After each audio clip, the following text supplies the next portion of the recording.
Arc-en-ciel de bonne humeur chez We Love. Je réponds à une autre question qu'on m'a posée.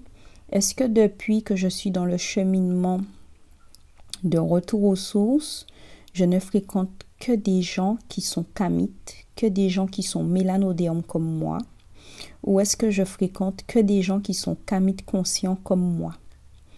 Alors, je donne ma réponse concernant mes choix parce que c'est mon mode de vie. Après, chaque personne fait comme il veut parce qu'on a tous le libre arbitre.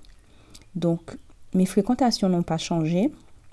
Donc, je suis devenue moins disponible parce que j'ai besoin de plus de temps par rapport au taf. Mais je fréquente toujours les mêmes personnes.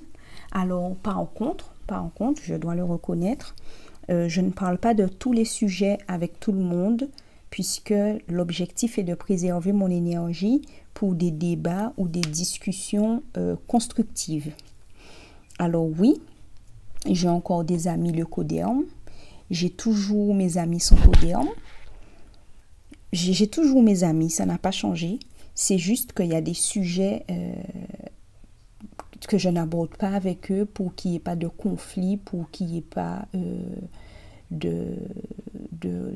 comment ça s'appelle, de débat stérile, puisque de toutes les façons, ils sont eux dans leur paradigme, ils ont leur vision et moi j'ai la mienne. Donc si on me demande mon avis, je donne mon avis, mais de manière générale, j'évite de parler de religion, j'évite de parler de politique avec ces personnes-là et j'évite aussi de parler de l'Ayurveda, quoi.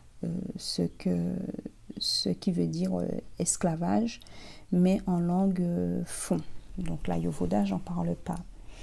Alors après, mes amis leucodéens, oui, je les reçois chez moi. Si je suis invitée chez eux, je vais chez eux. Enfin, rien n'a changé. D'ailleurs, vous serez surpris, mais mes amis leucodéens et mes amis santodéens sont ceux qui ont accepté le plus facilement mon changement de nom. J'ai dit que je m'appelais Angalia et ils ont accepté sans tergiverser, sans rentrer dans un débat, sans essayer de me dire « mais qu'est-ce que tu fais, machin ?»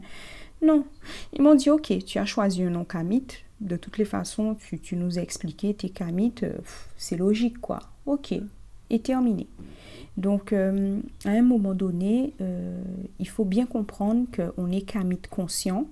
On n'a pas à entrer dans le système de race, on n'est pas raciste.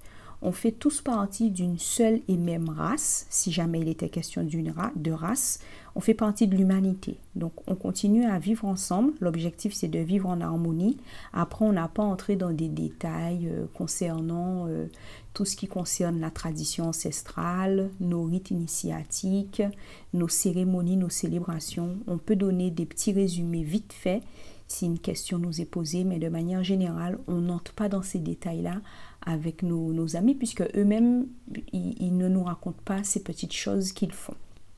Voilà, donc chacun reste à sa place, on continue à vivre en harmonie, et c'est pas parce qu'on est kamite conscient qu'on s'enferme dans une bulle, on continue à être connecté à la réalité, et on continue à fréquenter les mêmes personnes qu'on fréquentait.